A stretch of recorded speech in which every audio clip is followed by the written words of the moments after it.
Dato' Sri Azalina, kalau kita tengok keputusan yang didapati pada pada PRN 2023 yang lepas, pada penganalisa ini adalah hanya extension daripada apa yang berlaku pada daripada 2000 pilihan raya yang ke-15. Ia adalah extension. Dia adalah extension kepada apa yang berlaku pada pilihan raya negeri yang lepas, kerana kita nampak beberapa kawasan telah ditembusi oleh Perikatan Nasional. Itu juga yang berlaku pada PRN baru-baru ini. Baik, saya minta Datuk Seri komen dulu secara general apa yang telah berlaku dan mengapa keputusan itu kita dapat seperti itu. Silakan Datuk Seri. Terima kasih Datuk Azizan. Saya rasa kenyataan saya semalam tu sudah tentu memberikan persepsi dan perspektif yang kita tengok. Pertama sekali, sebenarnya taklah kata yang kita gagal, sebab ini adalah ujian yang pertama, the first test kita bersama. Sebab kajian perpaduan itu seperti kita tahu bukan didapati daripada kita bersama memenangi pilihan raya umum, tetapi lebih kepada kita disatukan dengan titah yang dikenal. Itu sebabnya selepas 8 masuk ke 9 bulan, PRN ini adalah ujian pertama kita bersama sebagai satu pasukan. Walaupun memang latar belakang falsafah politik kita agak berbeza sudah bertahun, pendekatan kita pun selalu ini berbeza sudah bertahun, tetapi persamaannya pada kali ini berhadapan dengan pilihan raya negeri yang mahukan perpaduan atas titah yang di-Pertuan Agong. Pada saya, titah yang di-Pertuan Agong ini dianggap sebagai satu ikatan yang amat utama seperti yang dinyatakan, sebab itu adalah titah di bawah perlembagaan kita. Saya selalu memberi analogi sebagai kahwin paksa lah, cinta kemudian kahwin dulu. Mungkin Datuk Lokman ke Datuk Azizan lebih afdal tentang perkara ini. Tapi secara umum apa yang saya nak tekankan ialah aspek senarionya. Dia bukan senario yang dalam bahasa orang putih konsisten. Senario ni adalah satu senario yang agak unik. Jadi itu sebab kenyataan akhbar saya semalam tu menekan pada aspek tentang melihat daripada perspektif ujian yang pertama. Dan Yang Berhormat Menteri Komunikasi menyebut tentang undi popular yang mana perikatan yang mendapat kurang daripada undi popular yang didapati daripada blok kerajaan, maknanya berkenaan dengan kerajaan. Itu sebabnya saya rasa kalau kita tengok di segi undi popular tu dapat kita lihat bahawa adanya kelebihan sedikit berbanding dengan anggapan seolah-olah kita kalah. Dan status quo bagi saya itu sesuatu yang penting. Kalau kita melihat status quo itu sebagai definisi kekalahan, mungkin itu satu ukuran ataupun satu pentafsiran yang agak sempit. Kemudian kalau kita tengok di segi ada orang membaklum pada saya tadi tu, dia orang membuat crunching of the data nombor.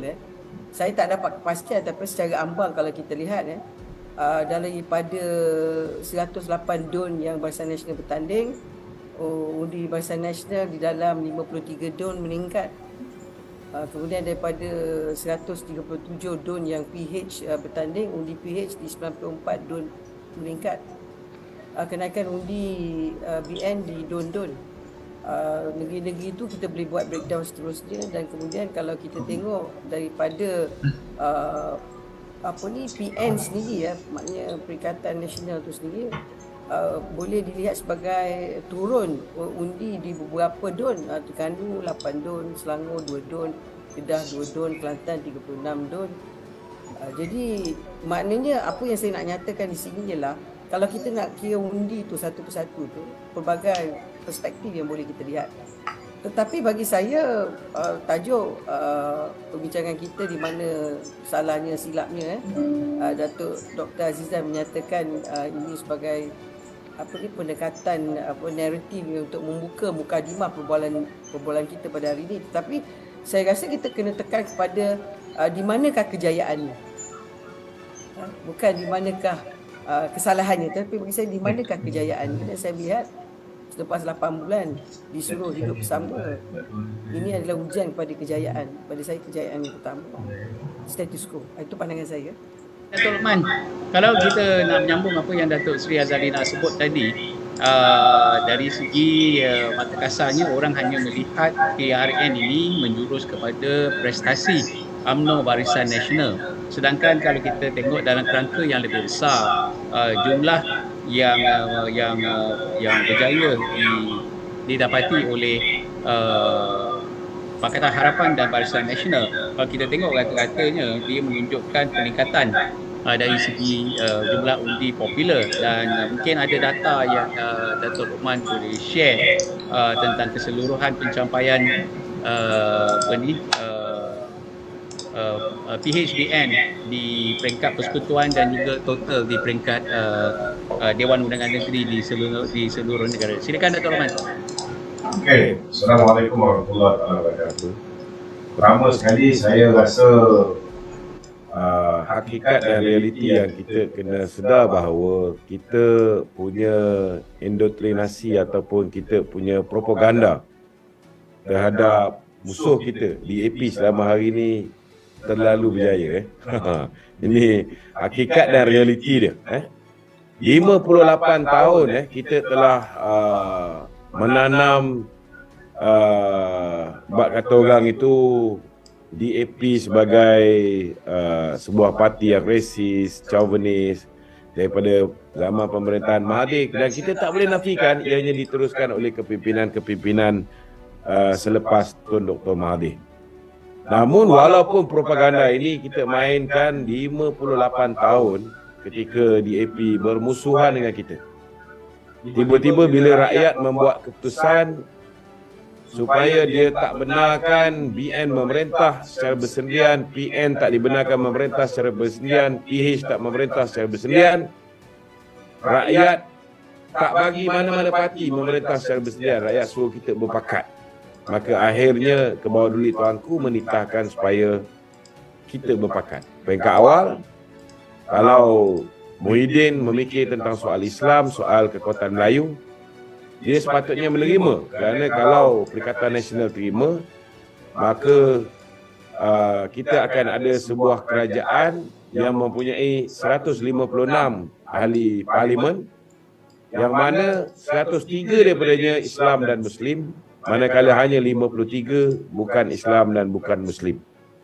Ini realiti. Maknanya kalau ramai lagi hari ini yang percaya, sebab kita tengok di bawah ni antara sebab-sebab kenapa rakyat sukar nak menerima kerajaan baru yang dalamnya ada DAP hari ini, masih lagi cerita lama, cerita Islam akan terancam, cerita selepas ini bukan Melayu boleh kahwin dengan Islam tanpa memeluk agama Islam, cerita tentang selepas ini institusi-institusi agama akan diperkotak-katikkan, kedudukan hak istimewa orang Melayu akan diperlekeh dan sebagainya.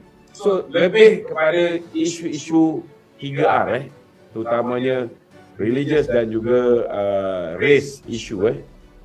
Namun saya rasa kita ni dah sangat berjaya kerana dalam tempoh 58 kita bawa kempen menyerang DAP, dan dalam masa yang sama kita kena terima hakikat juga. Di sebelah DAP dan juga sebelah Pakatan Harapan pun mereka juga berpuluh tahun. Kalau PKR tu 25 tahun mereka membawa propaganda bahawa BN korup dan sebagainya. Untuk kita tukar mind setting pengundi-pengundi UMNO untuk menerima Pakatan Harapan khususnya DAP sekelip mata bukan satu perkara yang mudah. Dan bagi saya 8 bulan dengan prestasi kita boleh yakinkan lebih daripada separuh pengundi-pengundi UMNO untuk menerima mengundi kawan-kawan Pakatan Harapan. Ini bagi saya sudah cukup baik. Kalau misalnya orang UMNO langsung tak mengundi Pakatan Harapan, contohnya kita tengok di Sungai Pelik seperti mana yang diungkapkan oleh YB Anthony Loh. Sungai Pelik 60% Melayu, 40% bukan Melayu, tetapi jumlah pengundi Melayu di situ ada 20% je. Jumlah pengundi Cina ada 20% je. Pengundi India ada 15%. Maknanya bukan Melayu ada 35% hingga ke 40%. 60%. Tapi mereka boleh menang di Sungai Pelik. Maknanya peranan yang dimainkan oleh rakan-rakan UMNO juga membantu untuk DAP menang di Sungai Pelik. Dan kita juga kena terima hakikat kebanyakan kawasan-kawasan di stronghold Barisan Nasional juga kawan-kawan Pakatan Harapan menang dengan bergaya juga. Dan kita juga kena terima hakikat bahawa tanpa sokongan daripada rakan-rakan daripada Pakatan Harapan yang saya rasa mereka punya transferable, mereka berjaya untuk transfer undi mereka kepada kawan-kawan kerajaan perpaduan ni lebih baik prestasinya berbanding dengan kita, juga telah menyebabkan kita berjaya. Contohnya kalau kira dekat Selangor tu, sukar untuk kita menang satu kursi pun. Kita pernah menang di Paya Jaras dan juga di Don Permatang, tapi dua tempat ni BN tak bertanding kali ni. Tetapi kita masih boleh menang di Dusun Tua. Ini kalau tak ada peranan daripada kawan-kawan Pakatan Harapan, kita tak boleh menang di Dusun Tua. Kita juga boleh menang di Air Tawar. Walaupun kita tahu kawasan ni ialah antara kawasan yang gelombang hijau kuat ataupun kawasan yang bak kata orang tu mempunyai majoriti penduduk Melayu yang begitu tinggi.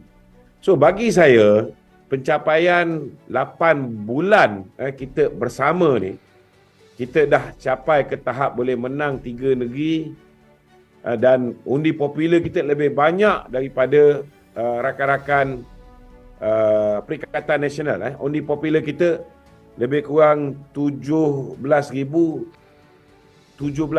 undi. 17017 undi, lebih daripada rakan-rakan Perikatan Nasional. Ini dah cukup baik. Kalau hari ini mereka mendabik dada, saya nak beritahu bahawa kita bukan mengadakan pilihan raya di kesemua negeri. Ini tak boleh dianggap sebagai referendum rakyat Malaysia. Ini hanya referendum di 6 buah negeri ni. Dan ianya status quo. Kelantan, Terengganu, Kedah masih lagi kawasan kubu kuat PAS khususnya. Dan kawasan di Selangor, Negeri Sembilan dan juga di Pulau Pinang tetap kubu kuat Kerajaan Perpaduan. Namun begitu, secara keseluruhan dia kita tengok 392 kawasan Dewan Undangan Negeri di Malaysia ini masih lagi dikuasai oleh Kerajaan Perpaduan. 392. Berbanding dengan Perikatan Nasional, mereka hanya ada 208 kawasan Dewan Undangan Negeri. Di peringkat pusat pula, kita ada 148 ahli parlimen yang menyokong Kerajaan Perpaduan. Dan yang menyokong Perikatan Nasional cuma 74 orang. Jadi bagi saya, this government will stay up to 5 years. Cukup 5 tahun insya-Allah. Baik, terima kasih Dr. Rahman.